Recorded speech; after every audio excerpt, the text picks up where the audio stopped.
નમસ્કાર, હું પ્રવીણ. વૈશ્વિક પરિસ્થિતિમાં યુદ્ધના માહોલમાં જે ઈંધણની કિંમતો વધી છે અને તેના વચ્ચે છેલ્લા 8-10 મહિના કે એક વર્ષથી જે મુદ્દો ચર્ચામાં છે એ છે ઇથેનોલ બ્લેન્ડેડ પેટ્રોલ E20 હવે લાગુ થઈ ગયું અને પેટ્રોલમાં E20 એટલે કે ઇથેનોલનું 20% મિશ્રણ જે ચર્ચાનો વિષય પણ છે, સવાલોનો વિષય પણ છે. વાર તહેવારે સરકાર તરફથી સ્પષ્ટતા આવતી રહે છે. સોશિયલ મીડિયાથી લઈને એક્સપર્ટ્સ અથવા તો જે ગ્રાહક મોંઘાથી મોંઘી કાર અથવા તો નાના સેગમેન્ટ મધ્યમ વર્ગના સેગમેન્ટમાં આવતી કાર લઈને જે આરટીઓ ટેક્સ ચૂકવે છે એ પછી ઇથેનોલથી કારમાં નુકસાનીના આક્ષેપ અને સવાલો ઉઠતા રહે છે. અને બીજી વાત એ કે ઇથેનોલ બ્લેન્ડ થયા પછી પણ હા, દેશની ઇકોનોમીની વાત છે કે આપણે ઇમ્પોર્ટ કરીએ છીએ ફ્યુઅલ, પરંતુ એ ઓછું ઇમ્પોર્ટ કરવું પડે તો દેશની ઇકોનોમીને ફાયદો થાય. પરંતુ આમ જનતા જે 101 ને પાર પેટ્રોલ ભરાવી રહી છે, શું એને 1 પૈસાનો ફાયદો થઈ રહ્યો છે? ઉલટાને નુકસાનીના સવાલો ઊભા થયા છે. આ ચર્ચા આજે કેમ છેડવી પડી? આ ચર્ચા એટલા માટે છેડવી પડી કેમ કે છેલ્લા 4 કે 5 દિવસમાં જે અલગ અલગ ઘટનાઓ બની. પહેલી વાત તો એ કે BPCLની એક સુનાવણીમાં સુપ્રીમ કોર્ટમાં જે એક વાત સરકાર તરફથી મુકાઈ, તેમાં મીડિયા રિપોર્ટ્સ એવા આવ્યા કે સરકારે એ વાત રજૂ કરી છે કે E20 એટલે કે પેટ્રોલમાં ઇથેનોલનું 20% જે મિશ્રણ થાય છે અથવા મિલાવટ થાય છે, શબ્દ એક જ છે પણ 100% પેટ્રોલ નથી. તો તે પ્રયોગ છે, આવતા વર્ષે એના રિઝલ્ટ ખબર પડશે. આવા મીડિયા રિપોર્ટ્સ ચાલ્યા. હવે મીડિયા રિપોર્ટ્સ પર 30 જૂનની આસપાસ એક સ્પષ્ટતા આવે છે સરકાર તરફ કે આ સંદર્ભ આવો નહોતો, પરંતુ જે દલીલ સરકાર તરફથી રજૂ કરાય છે એ દલીલમાં પ્રયોગ નથી. આજનું ટાઇટલ પ્રયોગ છે કેમ કે આ પ્રયોગ જ છે. સમય સાથે પ્રયોગો થતા રહે, વિજ્ઞાનનો નિયમ છે, ટેકનોલોજીનો નિયમ છે. તો સરકારે સ્પષ્ટતા કરી દીધી અને અલગ અલગ કાર્યક્રમમાં નીતિન ગડકરીનું જે લેટેસ્ટ નિવેદન છે, જ્યારે એક વાત કોમન નિવેદનમાં હોય છે નીતિન ગડકરી, ક્યાંક પેઇડ કેમ્પેન ચાલી રહ્યું છે.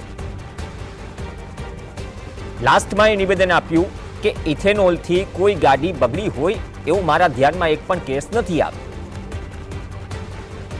ઉત્તર ભારતના એક યુટ્યુબ બ્લોગરે જ્યારે દાવો કર્યો કે તેની કાર તો E20 ઇથેનોલ 20 જે બ્લેન્ડ થાય છે એને તે અનુરૂપ છે, છતાં પણ એમને નુકસાન થયું છે, તો આ દાવાથી પણ હડકંપ મચ્યું. બાદમાં જે કાર્યવાહી થઈ બીજા નંબરની વાત.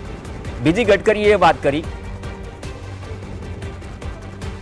કે પેટ્રોલની સરખામણીમાં ઇથેનોલમાં ઉર્જા ઓછી હોય છે, એટલે જ્યારે પેટ્રોલમાં ઇથેનોલ ભળે અથવા તો માત્રા વધે તો થોડી ઘણી એવરેજમાં ફરક પડે, પણ એટલી મોટો કોઈ ફરક પડતો નથી. પણ શું ખરેખર ફરક પડે છે? અને પડે છે તો આમ જનતા જે સામાન્ય ટુ વ્હીલર ચલાવે છે અથવા તો પોશ કાર ચલાવે છે, એમના મનમાં એ જ સવાલ હોય છે, શું એમના માટે ઓઇલ કંપની પાસે જાય, ઇન્સ્યોરન્સ કંપની પાસે જાય, સરકાર પાસે જાય ક્યાં? તો આ પ્રયોગ ખરેખર ઇકોનોમીને અસર કરનારો છે. કેમ કે મકાઈ અને શેરડીની વાત થઈ રહી છે. મકાઈમાં આપણે શું છે, અમેરિકામાં મકાઈ કેટલી ઉગે છે, આપણે કેટલી ઇમ્પોર્ટ કરીએ છીએ અથવા આપણે કેટલી એક્સપોર્ટ કરીએ છીએ, ફાયદો કોને છે અને ખરેખર શું નુકસાની થઈ રહી છે. આ પ્રયાસ છે કે આ વાત મૂકીએ, કેમ કે સોશિયલ મીડિયા પર એવું નથી હોતું કે સોશિયલ મીડિયા ટ્રાયલ જ ચાલતી હોય અને સરકાર જો આટલી કમ્ફર્ટેબલ છે છતાં પણ આઈટી સેલની જેમ જો એક કેમ્પેન ચાલતું હોય તો એ કેમ્પેનને પણ સરકારે એક્સપોઝ કરવું જોઈએ અને લોકોને વાત ગળે ઉતારવી જોઈએ કે ચિંતા ન કરો, E20 થી પણ વધે તો પણ નુકસાની નહીં થાય. પ્રોફેસર આત્મન શાહ આપણી સાથે જોડાશે. આત્મનભાઈ, છેલ્લા 4-5 દિવસથી આ ચર્ચા છે. ગડકરીએ અલગ અલગ ફંક્શન્સમાં પણ આ વાત કરી છે. છેલ્લે જે એક વાત કરી છે કે ભાઈ ઉર્જાની બાબતમાં ઇથેનોલ અને પેટ્રોલમાં થોડો ઘણો ડિફરન્સ હોય છે, ઇથેનોલ થોડુંક વધે તો માઇનોર ફરક પડે છે માઇલેજમાં. પણ જે કેમ્પેનની વાત ગડકરી કરી રહ્યા છે અથવા તો સતત E20 ચર્ચામાં છે, આપણે આત્મનિર્ભર નથી પેટ્રોલ ડીઝલમાં, હવે તો ડીઝલમાં પણ વાત ચાલી રહી છે. ફોસિલ ફ્યુલથી માંડીને બધા જ શબ્દો જે સામાન્ય માણસોને થોડા પલ્લે ઓછા પડે. પણ ઇથેનોલ બ્લેન્ડિંગથી ખરેખર ફાયદો કોને થઈ રહ્યો છે? નુકસાનીના જે સવાલ કે જે સતત ઘટનાઓ આવી રહી છે, માત્ર પેઇડ કેમ્પેન છે કે ખરેખર આ મુદ્દો કદાચ આવનાર સમય સુધી જે અલગ અલગ તબક્કે પ્રયોગ થશે એમાં ફેસ કરવો પડશે. પ્રવીણભાઈ, આપણે ઇથેનોલથી ફાયદો કોને થશે, નુકસાન કોને થશે એ બાબત પર આવીએ પહેલાં સૌથી પહેલાં મુદ્દો એ સમજવાનો જરૂરી છે કે આ E20ની જરૂરિયાત કેમ ઊભી થઈ અને શું એ રાતોરાત ઊભી થઈ છે કે ઘણા વર્ષોથી એક પ્લાનિંગ છે અને પછી આ પ્રકારની વ્યવસ્થા ઊભી કરવામાં આવી છે.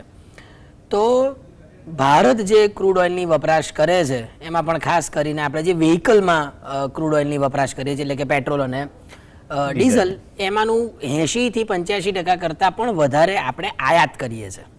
હવે જ્યારે આપણે આયાત કરતા હોય ત્યારે એ આયાતનું બિલ ચૂકવવું પડે અને મોટે ભાગે આપણે ડોલરમાં ચૂકવણી કરતા હોઈએ છીએ.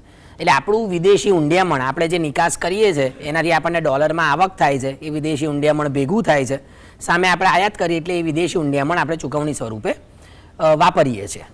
હવે એક જે સૌથી મોટી દલીલ છે E20 વાપરવાની એ છે, અથવા તો E20 બ્લેન્ડેડ પેટ્રોલ વાપરવાની, કે જો પેટ્રોલની અંદર આપણે ઇથેનોલનું મિશ્રણ કરીશું તો આ ક્રૂડ ઓઇલની આયાત ઓછી થશે.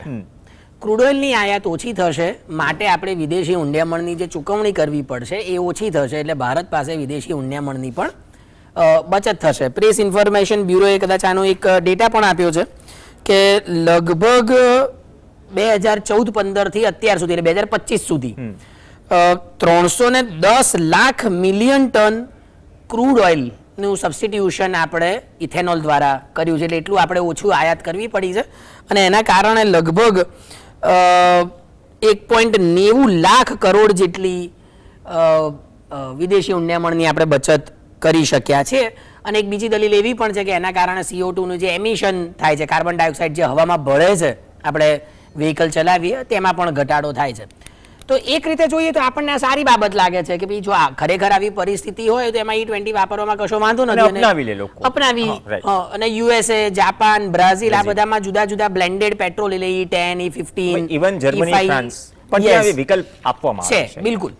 હવે જે મહત્વનો મુદ્દો એ છે કે આ E20 એટલે કે ઇથેનોલનું ઉત્પાદન આપણે કોઈ પણ હોય, E5, E20, E80 એવા જુદા જુદા બ્લેન્ડેડ પેટ્રોલની વાત છે. પ્રશ્ન એ છે કે આ ઇથેનોલનું ઉત્પાદન શેમાંથી થાય છે? બરાબર, તો ઇથેનોલનું ઉત્પાદન 3 પાકોમાંથી સૌથી વધારે થાય છે: શેરડી, મકાઈ અને ચોખા. હવે તમે જો મકાઈ એમાંથી કાઢી નાખીએ તો શેરડી અને ચોખા એમાં ખૂબ જ પાણી વપરાય એવા 2 પાક છે. હવે ભારત જેવા દેશમાં કે જ્યાં પીવાના પાણીની આટલી બધી તંગી હોય, મોટા ભાગે આપણે હજુ પણ હું માનું છું ત્યાં સુધી દેશમાં 60%થી વધારે આપણે સિંચાઈની સુવિધા પહોંચાડી શક્યા નથી. એટલે 40% ખેતી આપણી એવી છે કે જે સંપૂર્ણ વરસાદ આધારિત છે. જો વરસાદ પડે તો ખેતી યોગ્ય થાય, જો વરસાદ ન પડે તો ખેતી યોગ્ય ન થાય. આપણે ઘણા બધા એવા કિસ્સાઓ છેલ્લા 5, 10, 15 વર્ષમાં જોયા છે કે આપણે ટ્રેનમાં ટેન્કરો ભરીને મહારાષ્ટ્ર મોકલાવી પડી હોય. એટલે જ્યારે આટલી બધી પાણીની વપરાશ થતા પાકોમાંથી જો ઇથેનોલ બનતું હોય તો એ ઇથેનોલ વાળું પેટ્રોલ વાપરવું જોઈએ અથવા તો એ પ્રકારની નીતિ બનવી જોઈએ કે નહીં, આ એક પ્રશ્ન ચોક્કસપણે ઊભો થાય છે. બીજું, સરકાર પોતે સ્વીકારે છે કે વર્તમાન પરિસ્થિતિમાં પ્યોર પેટ્રોલના ઉત્પાદન ખર્ચ કરતાં ઇથેનોલનું ઉત્પાદન ખર્ચ વધારે છે. એક જે શરૂઆતી રિપોર્ટ આવ્યો હતો ને કે એમાં પાણી સૌથી વધારે વપરાય છે, એક રિસન્ટ એક સોશિયલ મીડિયા પર જે ચાલી રહ્યું છે, કેમ કે લોકો છે ને એક સોશિયલ મીડિયા પર જોઈને એક ઘણા બધા સંદર્ભ બાંધતા હોય છે. નોર્થ ઇસ્ટમાં એક બ્લોગરે જઈને એક ફેક્ટરી જે મોસ્ટ પોલ્યુટેડ, ઇન્ડિયાનું મોસ્ટ પોલ્યુટેડ ગામ બની ગયું એવો જે દાવો કર્યો, ત્યાં જ હડકંપ મચી ગયો કે આપણે ફોસિલ ફ્યુલની અથવા ઇથેનોલની વાત કરીએ છીએ, વિદેશી હુંડિયામણથી લઈને આપણે પર્યાવરણની બહુ ચિંતા કરીએ છીએ, પણ પહાડીઓમાં વસેલું એક ગામ કે જ્યાં ઇથેનોલ પ્લાન્ટ છે એ દેશનું સૌથી પ્રદૂષિત સ્થળ બની ગયું. હા, એટલે હું એ જ મુદ્દા પર આવું છું કે જે વાત કરી કે સરકાર અત્યારે એવું કહે છે કે આ એક પ્રયોગાત્મક ધોરણે કામ ચાલુ છે. જ્યારે પ્રયોગ શબ્દને નકાર્યો છે. સુપ્રીમ કોર્ટ પછી જે મીડિયા રિપોર્ટ્સ ચાલ્યા એમાં સરકારે વાતનું ખંડન કર્યું છે કે અમે પ્રયોગ બોલ્યા જ નથી, એક્સપેરિમેન્ટ નથી, સરકાર પોલિસી લાવી ચૂકી છે.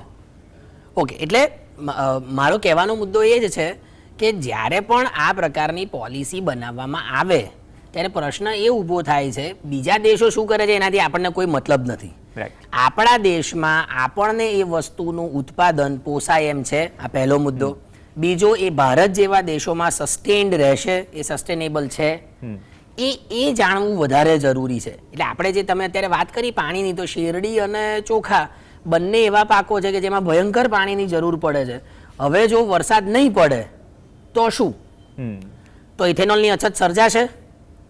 એટલે પ્રશ્ન એવું પૂછાય છે કે વરસાદ ન પડે, ચોખાનું ઉત્પાદન ઘટે, તો પછી ચોખાનો વપરાશ ઇથેનોલ બનાવવા માટે કરવાનો કે ચોખાનો વપરાશ ખાદ્ય ચીજ તરીકે કરવાનો? કારણ કે પાછા 5 કિલો પણ જવાના છે ખાદ્ય સુરક્ષા બિલકુલ. એટલે એ પણ પ્રશ્ન ઊભો છે કે જો યોગ્ય વરસાદ નહીં પડે, ચોખાનું ઉત્પાદન ઘટ્યું, તો હવે એ ચોખાની વપરાશ આપણે ઇથેનોલ બનાવવા માટે કરવાની કે ખાદ્ય ચીજ તરીકે મારે અનાજ તરીકે કરવાની?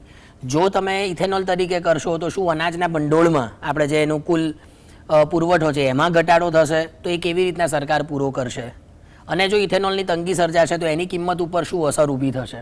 આપણે જોયું કે E20 પેટ્રોલ આવ્યા પછી, એટલે E20 બ્લેન્ડેડ પેટ્રોલ આવ્યા પછી પણ પેટ્રોલના ભાવમાં કંઈ ઘટાડો તો થયો જ નથી. સામાન્ય સવાલ એ જ છે. અને બીજી સામે જે કદાચ મુશ્કેલીઓ ઊભી થઈ રહી છે, ગડકરી સાહેબ એવું કહી રહ્યા છે કે આ એક પેઇડ કેમ્પેન છે, મારા ધ્યાનમાં એવું નથી આવ્યું કે, અથવા તો એવો કોઈ પુરાવો નથી કે ગાડી બગડતી હોય, પણ જે થોડો ઘણો પણ આંચકો લાગી રહ્યો છે. એક તો ઓલરેડી એ જે ભાવનું મીટર ફરે છે એનાથી દરેક નાગરિકને અસર થાય છે એના કિસ્સા પર. ઉપરથી જો 2-5 હજારનો ખર્ચો આવે તો એ ધક્કો અલગ. જો એ ખર્ચો બેર કરવા બીજું કોઈ તૈયાર નથી. અત્યાર સુધી એવો કોઈ કેસ નથી આવ્યો કે ઓઇલ કંપનીથી માંડી કે પછી કોઈએ જવાબદારી ઉઠાવી હોય, હા કે અમારો વાક છે અથવા એ વાત સ્વીકારી હોય. તો આ બધું મોગમમાં ચાલી રહ્યું છે કે ખરેખર એક તરફ દાવા થઈ રહ્યા છે ને એક બાજુ ખંડન થઈ રહ્યું છે? બસ આ લોકોએ માની લેવાનું જે આવે. એટલે તમે જે વાત કીધી એ તદ્દન સાચી વાત છે કે જ્યારે પોલિસી બનાવવામાં આવે છે ત્યારે જે સ્ટેક હોલ્ડર્સ આપણે જેને કહીએ લોકશાહીમાં, કે કયો વર્ગ છે કે જેને ફાયદો થવાનો છે, ફાયદો નથી થવાનો, કયા વર્ગને અસર થવાની છે, ને એનો વોઇસ, એનો ઓપિનિયન શું છે, એ જાણ્યા વગર અથવા તો એક પ્રકારની એક પ્રક્રિયા કર્યા વગર જ્યારે આ પ્રકારનો નિર્ણય લેવામાં આવે ત્યારે ચોક્કસ લોકોને એક શંકા ઊભી થાય છે જ. એટલે અત્યારે એ જે સૌથી મોટી ચર્ચા છે એ આ જ છે કે પાકનો ઉપયોગ ઇથેનોલ બનાવવા માટે કરવો કે અનાજ તરીકે ખાવા માટે કરવો. બીજો મુદ્દો જે મને અગત્યનો લાગે છે તે એ છે કે જે હું કહેવા જતો હતો, અત્યારે વર્તમાન પરિસ્થિતિમાં આપણે જે ક્રૂડ ઓઇલ આયાત કરીએ છીએ, એટલે પ્રતિ બેરલ જે કંઈ પણ રૂપિયા હોય આપણે ગલ્ફ કન્ટ્રીઝમાંથી કે બીજા કોઈ દેશો પાસેથી કે રશિયા પાસેથી મંગાવતા હોઈએ, એના કરતાં, એટલે એ આપણે મંગાવીએ, એને રિફાઇન કરીએ, એનું ઉત્પાદન થાય, એના કરતાં અત્યારે ભારતમાં ઇથેનોલ, એટલે E20 બ્લેન્ડેડ જે આપણે ઇથેનોલનું ઉત્પાદન કહીએ છીએ એ મોંઘું છે.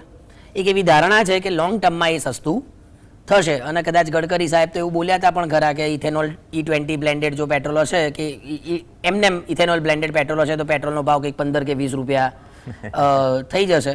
જો કે એ ક્લિપિંગ્સ પણ બહુ વાયરલ થઈ અત્યારે તો જો કે ભાવ વધી ગયા છે. એટલે મુદ્દો એ છે કે શેના આધારે આ તથ્યો રજૂ કરવામાં આવે છે.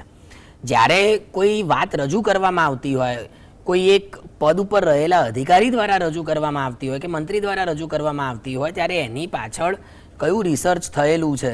જેમ કે તમે વાત કરી કે માઇલેજમાં ફરક નથી પડતો, તો સરકારે જે PIBમાં એમનો રિપોર્ટ ડિબંક કરી છે અમુક થિયરીઝ, તો એમાં સ્પષ્ટપણે જણાવ્યું છે કે લગભગ 5% કરતાં વધારે માઇલેજમાં ફરક પડ્યો હોય તેવું સરકારના સંશોધનમાં સહેજ ફરક પડે છે. મને લાગે છે કે 5% એ બહુ મોટો મુદ્દો નથી, એટલે એને આપણે ચર્ચાનો વિષય ન બનાવીએ. ચર્ચાનો મુખ્ય વિષય આ છે કે ચોખા અને શેરડી આ બેનું ઉત્પાદન જો ઘટશે, વરસાદ યોગ્ય નહીં પડે, સિંચાઈની સુવિધા આપણે પહોંચાડી શક્યા નથી, તો પછી ઇથેનોલના ઉત્પાદન માટે શું કરવું?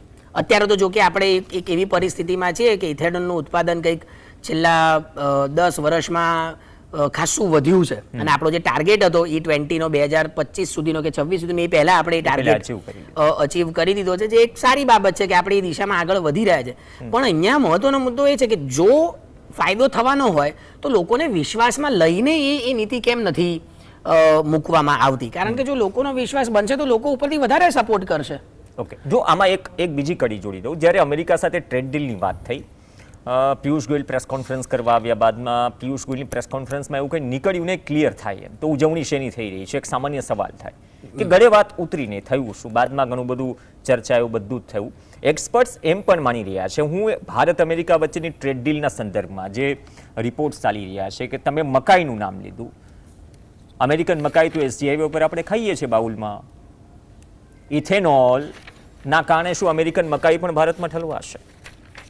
આ જે મુદ્દો જે છે, કેમ કે ભારત એક બજાર છે, 140 કરોડથી વધુની પોપ્યુલેશન, એ દરેક કન્ટ્રી માટે કોઈ બી મહાસત્તાઓ એ બજાર છે, તો આ રસ્તો પણ દુનિયા માટે ખુલશે, કારણ કે એગ્રીકલ્ચર તો જોડાય જ રહેવું છે. અમેરિકાનો અલગ પ્રશ્ન છે ને સંદર્ભમાં મકાઈ છે, એટલે આ વાતને પણ સાથે હવા મળી રહી છે. એટલા માટે શું ભારત અમેરિકાની ટ્રેડ ડીલ વધારે ક્રુશિયલ બની જાય છે? બાકી બધી બાબતો તો છે જ. એટલે અત્યારે છે ને, મને એવું લાગે છે કે અત્યારે આપણે એવી પરિસ્થિતિમાં નથી કે આપણે ઇથેનોલની આયાત કરીએ, બરાબર? કારણ કે ભારતમાં અત્યારે જેટલું ઇથેનોલ વપરાય છે એટલું ઉત્પાદન આપણે કરી રહ્યા છે. ના, પણ એટલે એ ક્યારે આયાત કરવી પડશે? જ્યારે આપણે એમાંથી ઇથેનોલ બનાવવું હોય તો, રાઈટ, બરાબર? પણ અત્યારે એવી પરિસ્થિતિ ભારતમાં નથી. એ પરિસ્થિતિ ક્યારે સર્જાય? જ્યારે ભારતની અંદર શેરડીનું કે મકાઈનું કે ચોખાનું ઉત્પાદન જો ઘટે, કોઈ કારણોસર 2 કે 3 વર્ષ સળંગ દુષ્કાળ પડે અથવા તો વરસાદ ઓછો પડે, અને એવા વિસ્તારોમાં ઓછો પડે કે જ્યાં શેરડી, ધારો કે મહારાષ્ટ્રમાં હવે વરસાદ ઓછો પડે એટલે સીધી જ અસર શેની ઉપર થવાની? શેરડીના ઉત્પાદન ઉપર થવાની. આપણે જોયું છે લાતુરમાં કેવી પરિસ્થિતિ સર્જાયેલી હતી, અથવા તો બીજા કેટલાક ગામોમાં. તો એના કારણે એ વખતે આપણે જ્યારે આયાત કરવું પડશે, તો ત્યારે તમે જે વાત કરો છો ટ્રેડ ડીલની, એ ત્યાં વચ્ચે આવે છે કે તમે કેટલી મકાઈ કોની પાસેથી મંગાવશો, અથવા તો સીધું જ ઇથેનોલ મંગાવશો. તો એવા સમયે જો આયાત કરવાનો પ્રશ્ન ઊભો થાય તો ત્યાંની ત્યાં જ વાત આવીને ઊભી રહી કે પેટ્રોલ આયાત કરતા હતા, હવે ઇથેનોલ આયાત કરવું પડ્યું. કારણ કે દેશમાં વ્હીકલ્સની સંખ્યા, એ 2 વ્હીલર હોય કે 4 વ્હીલર હોય, એ સતત વધી રહી છે અને એ વધવાની જ છે. જેમ જેમ વસ્તીનું પ્રમાણ, વસ્તી વધતી રહી છે, એમ વ્હીકલ્સનું વેચાણ વધવાનું જ છે. એટલે ભવિષ્યમાં કઈ પેટ્રોલની માંગ ઓછી થવાની છે કે ડિઝલની માંગ ઓછી થવાની છે એવું છે નહીં. વૈકલ્પિક ઉર્જા તરફ જે સતત રિન્યુએબલ એનર્જીની વાત થઈ, એ જ એક બાબત છે કે રિન્યુએબલ એનર્જી તરફ આગળ જવું, આપણું ડિપેન્ડન્સ બીજા દેશો ઉપર ઓછું થાય. અને ખાસ કરીને જ્યારે આવી પરિસ્થિતિ સર્જાય, યુદ્ધની પરિસ્થિતિ અથવા તો કોરોના જેવી મહામારીની પરિસ્થિતિ સર્જાય, ત્યારે ભારત દેશનું ડિપેન્ડન્સ બીજા દેશો ઉપર ઓછું હોય તો આપણે એક સારી પોઝિશનમાં હોઈ શકીએ. એ બાબત ચોક્કસ છે. પણ આપણે જેમ વાત કરીએ છીએ એમ કે એની પાછળનું આખું ઇકોનોમિક્સ, એનું આખું મેનેજમેન્ટ કેવી રીતના ગોઠવાયેલું છે, એની સંપૂર્ણ જાણકારી સરકારને પણ હોવી જોઈએ, અને સરકારે એ જાણકારી પ્રજા સુધી પહોંચાડવી જોઈએ કે આટલા હેતુથી આ બાબતોને કારણે અથવા તો આટલો ફરક પડશે. એ રીતે જો લોકો સુધી વાત પહોંચે તો મને લાગે છે કે જો સારી બાબત હોય તો એમાં લોકોને એક્સેપ્ટ કરવામાં એ નથી. પણ તમે એવું મોટું ચિત્ર બતાડો કે E20 કે E30 કે E40 કે E80 સુધીની વાત છે, અથવા ત્યાં સુધી બ્લેન્ડેડ આપણે કરી શકીએ છીએ, તો પેટ્રોલ પછી 15 કે 20 રૂપિયામાં મળી જશે, એવા સપના તમે લોકોને બતાવો તો એ તરત ગળે નથી ઉતરતા. એટલે આજે પૂરું પિક્ચર. આમાં એક વાત તમે ઇમ્પોર્ટ બિલની વાત કરી કે આયાત બિલ આપણું વધ્યું એ ટેન્શન છે. ફ્યુલ પછી સેકન્ડ નંબર પર આવે છે ખાદ્ય તેલ, જે આપણે ઇમ્પોર્ટ કરીએ છીએ. આપણે જાણીએ છીએ કે બ્રાઝિલથી માંડીને જેના ઉપર આપણે નિર્ભર છીએ, ત્યાં વરસાદ કે અતિવૃષ્ટિ થાય કે કોઈ એવી પરિસ્થિતિઓ સર્જાય તો આપણી ચિંતા વધી જાય, ભલે આપણે ત્યાં ના હોય. 7-8 વર્ષથી આત્મનભાઈ સાંભળી રહ્યા છે મિશન એડિબલ ઓઇલ્સ, તેલીબિયા પાકોનું વાવેતર વધારો, ઉત્પાદન વધારો, જેથી આપણે, કેમ કે આપણી જે ખાદ્ય સરેરાશ છે વધુ છે, 23 કિલોની આસપાસ. વ્યાસ સાહેબે જે છેલ્લો આંકડો આપ્યો તો 19 હતું, મતલબ કે આપણી વધી ગઈ, કેમ કે તળેલું વધી ગયું, બધું જ વધી ગયું. તો ચિંતાનો વિષય એ પણ છે કે આપણે ઇમ્પોર્ટ કરીએ છીએ તેલીબિયા પાકો, પણ એ તેલીબિયા પાકોનું વાવેતર તો વધ્યું નથી. તો આ કિસ્સામાં ફરીથી જે ઇમ્પોર્ટ બિલ ઘટાડવા માટે સરકારે 7-8 વર્ષથી જે યોજનાઓ બનાવી હતી, શું એ વર્કઆઉટ નથી થઈ? તેલીબિયા પાકો વધ્યા નથી, અથવા તો શું કહેવાય પ્લાનિંગ્સ કે એ કોઈ સ્કીમ ચાલે છે, મારા જાણમાં નથી, હોય તો ધ્યાન દોરજો, કે જેનાથી એ વાવેતરમાં ફરક પડ્યો હોય, ઉત્પાદનમાં ફરક પડ્યો હોય, અને આપણી નિર્ભરતા થોડી ઓછી થઈ હોય બાકી બધાના દેશોમાં. કેમ કે કોઈ બી પેકેટ્સ ઉઠાવી લો, 99.99% પામ ઓઇલ, એડિબલ ઓઇલ્સ મિશ્રણ ત્યાં પણ થાય છે. અને પામ શું છે એ કોઈ ડોક્ટર એના ઉપર કમેન્ટ કરી શકશે, હું તો ડૉક્ટર નથી, પણ એક અલગ વિષય થઈ ગયો. ત્યાં પણ છે, તો એમાં કોઈ ફરક પડ્યો છે કે નહીં? એટલે એડિબલ ઓઇલની તમે જે વાત કરી એના માટેની જે નીતિ અથવા તો એમાં જે આયાત બિલ છે એની અત્યારે હાલ મારી પાસે એનો આંકડો નથી, એટલે જરાક તપાસવો પડે કે એનું આયાત બિલ કેટલું છે ને એના આયાત બિલમાં શું ફેરફારો છેલ્લા 5 કે 10 વર્ષમાં થઈ રહ્યા છે. પણ પામ વધી ગયું ઇથેનોલની જેમ, પામ ઓઇલનું બ્લેન્ડિંગ વધી ગયું. બ્લેન્ડિંગ એટલે એ પણ હવે મોટા ભાગે તળેલા. બિલકુલ. હવે એ કેવું છે કે વ્યક્તિગત પસંદગીનો પ્રશ્ન છે. બરાબર, તમે ધારો કે હું અત્યારે કોઈક મારી દુકાન ખોલું અને મારે બટાકાની વેફર કે કેળાની વેફર વેચવી છે, તો મારે હવે શેમાં તળવું, એ તો હું પામ ઓઇલમાં તળું, એ સેહત માટે નથી સારું, આરોગ્ય માટે નથી સારું, પણ હું સામે સ્ટીકર લગાડી દઉં છું કે પામ ઓઇલમાં તળેલું છે. હવે જેને ખરીદવું હોય ખરીદે, ના ખરીદવું હોય જેટલા બધા છે બધા તો ઓલમોસ્ટ આપણે બિલકુલ બિલકુલ. એટલે મારો પ્રશ્ન એ જ છે કે આ જે બાબત છે એ નીતિગત બાબત છે. E20 બ્લેન્ડેડ જે પેટ્રોલની વાત કરીએ છીએ કે જે સરકારે ઇમ્પોઝ કર્યું છે અને સરકારે પોતે ઇમ્પ્લિમેન્ટેશન પણ કરી નાખ્યું છે. એટલે હવે પ્રશ્ન એ થાય છે કે જે કંઈ પણ PIBમાં સરકારે, પ્રેસ ઇન્ફોર્મેશન ઓફ બ્યુરોમાં સરકારે જે કંઈ પણ ડિબંક કરી છે બધી થિયરીઝ કે આટલા 1000 લીટર પાણી વપરાય છે એ ખોટું છે, અથવા તો આટલા માઇલેજ ઘટે છે એ ખોટું છે, અને જુદી જુદી સંસ્થાઓએ એને વેલિડ ગણી છે. હવે પ્રશ્ન એ છે કે લાંબે ગાળે આપણને ખ્યાલ આવે છે કોઈ પણ કારની એવરેજ કંઈ હું 5 મહિના 6 મહિના E20 વાળું એટલે ઇથેનોલ બ્લેન્ડેડ પેટ્રોલ વાપરું તો મને ખબર નથી પડવાની. એ તો હું 5-7 વર્ષ વાપરું કે 2-3 વર્ષ વાપરું પછી મને ખબર પડશે કે એનું એન્જિન કેટલું ચાલે છે કે કેટલું નથી ચાલતું. એટલે આના પરિણામો શું મળશે મને લાગે છે કે હજુ કદાચ 5-10 વર્ષ થશે પછી કદાચ પિક્ચર વધારે ક્લિયર થશે. મારું કન્સર્ન ખાલી એક જ બાબત છે કે ખેતીનું જે ઉત્પાદન છે, આમ તો સરકાર એવી આર્ગ્યુમેન્ટ કરે છે અને એમને આંકડો પણ આપ્યો છે કે આના ઉત્પાદનના કારણે લગભગ ખેડૂતોને 1.60 લાખ કરોડની આવક છેલ્લા 10 વર્ષમાં 2014-15 થી 2025 સુધીમાં થઈ છે. એટલે એક પોઝિટિવ બાબત એ રજૂ કરવામાં આવે છે કે ઇથેનોલના ઉત્પાદનના કારણે હવે ખેડૂતો પાસે એક વધારે બજારનું વિકલ્પ આવ્યું છે કે પોતાના ચોખા કે પોતાની શેરડી એ ઇથેનોલ માટે વાપરીને વધારે આવક મેળવી શકે છે. પણ જો એવું થશે તો ખાદ્ય એટલે ખાવા માટે શેરડીનું પ્રમાણ, શેરડી તો ચલો આપણે કાઢી નાખીએ કે જીવન જરૂરિયાતની વસ્તુમાં નથી, પણ ખાસ કરીને ચોખા કે જે આપણે રેશનમાં ભારતના 80 કરોડ લોકોને આપીએ છીએ, તો એની શું પરિસ્થિતિ ઊભી થશે અને એના માટેની વ્યવસ્થા શું કરવી? આમ તો કદાચ જો હું ખોટો ના હોઉં, ધાન્ય પાકો બદલાઈ ગયા છે ને, પેલા અપાતા હવે થોડું એમાં વૈકલ્પિક સ્થિતિ આવી ગઈ છે એટલે અમુક સમયથી. એટલે એક આપે છે બીજા નથી આપતા. બિલકુલ. એટલે એ જે કંઈ બી તમારી જોડે કાર્ડ હોય, એટલે તમે BPL છો, APL છો, APL1 છો કે અંત્યોદય કાર્ડ હોલ્ડર છો, એ પ્રમાણે જે કંઈ પણ તમને અનાજ મળતું હોય એ પ્રમાણે જે વ્યવસ્થા થતી હોય સરકારે કરી હોય ને જે અનાજ આપવાનું હોય તે. એટલે ફ્યુઅલ માટે અનાજનું ઉત્પાદન અથવા તો ફ્યુઅલ માટે પાકનું ઉત્પાદન અને ખાવા માટે ફૂડ માટે પાકનું ઉત્પાદન, આ બે બાબત વચ્ચે જે ટ્રેડ ઓફ વિનિમય થઈ રહ્યો છે એ આપણે જોવાનો છે કે ક્યાં જઈને અટકે છે. જો એ લાંબો ચાલશે અને ધીમે ધીમે તમામ ખેડૂતો જો ઇથેનોલના ઉત્પાદન પાછળ પોતાનો પાક વાપરવાની શરૂઆત કરશે તો એની આ ફૂડ ઇન્ડસ્ટ્રી ઉપર કે એગ્રીકલ્ચરલ લેન્ડ ઉપર કે એગ્રીકલ્ચરની ઇન્કમ ઉપર કે એના ફર્ટિલાઇઝર્સનો જે વપરાશ થાય છે એની ઉપર શું અસર ઊભી થાય છે એ આપણને લાંબે ગાળે ખબર પડશે. ઓકે. અને લાંબા ગાળાની પોલિસી છે પણ 2030 પહેલા આપણે ઘણું બધું એચીવ કરી લીધું સરકાર કહે છે અને તમામ દાવો નિરસ્ત કરે છે, પણ સાથે મુદ્દો એ પણ છે કે જો પ્રયોગ શબ્દ નથી ઉપયોગ થયો સરકારના કહેવા મુજબ, પોલિસી બની ચૂકી છે તો એ પોલિસી લોકોના ગળે ઉતરવી જોઈએ, એ સંવાદ થવો જોઈએ. કેમ કે દેશનો કોઈ નાગરિક નહીં ઈચ્છે કે પર્યાવરણને નુકસાન થાય, દેશનો કોઈ નાગરિક નહીં ઈચ્છે કે દેશની અર્થવ્યવસ્થાને નુકસાન થાય. ફાયદો થાય એના માટે જ થઈ રહ્યું છે, ભલે તે નુકસાન સહન કરે કેમ કે કરદાતા છે. અને બીજી વાત એ કે જ્યારે શેરડીની વાત આવે તો જેમ MSP છે, MSP ગેરંટીની વાત તો હજુ લટકેલી છે. MSP ગેરંટીનું બિલથી લઈને કાયદો બનવાનો હતો, નથી બન્યો. બીજી તરફ શેરડીની બાબતમાં SAP હોય છે, સ્ટેટ એડવાઇસ પ્રાઇસ. દરેક રાજ્યમાં UP જેવા ઇલેક્શન્સ જ્યારે થાય સ્ટેટ એડવાઇસ પ્રાઇસ વધારવામાં આવે ત્યારે પણ નારાજગી હોય છે.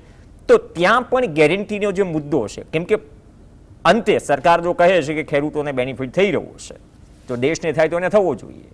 ત્યાં MSPનો મુદ્દો લાંબા સમયથી અટકેલો છે. આટલું મોટું આંદોલન થયું છતાં પણ તો કદાચ સરકાર બધા જ વિકલ્પો પર વિચારી રહી હશે, પણ હજુ પણ જે શંકાઓ છે આ દેશના એ તમામ વાહન ચલાવતા લોકોમાં એ શંકાઓ દૂર કરવી જરૂરી છે અને એના માટે પણ કદાચ સરકારે પેરેલલ પ્રયાસો કરવા જોઈએ. કેમ કે મહિને 2 મહિને સ્પષ્ટીકરણ અને પ્રેસ કોન્ફરન્સ કદાચ જરૂરી નથી કે એનાથી લોકોને વાત ગળે ઉતરે. આશય સારો છે, સારો હોય તો લોકો સુધી પણ પહોંચવું જોઈએ અને માધ્યમ તરીકે અમારું પણ કામ એવું છે. પણ આ ડિબેટ જ્યારે સોશિયલ મીડિયા પર છેડાઈ રહી છે તો અમુક સવાલોના ઉત્તર મળવા જોઈએ, કેમ કે ઉત્તર એ જવાબદેહી છે અને સરકારનું સામાનાર્થી જવાબદેહી થાય. ધન્યવાદ પ્રોફેસર આત્મન શાહ ચર્ચામાં જોડાયા. આ સાથે ચર્ચામાં હાલ બસ આટલું જ. નમસ્કાર.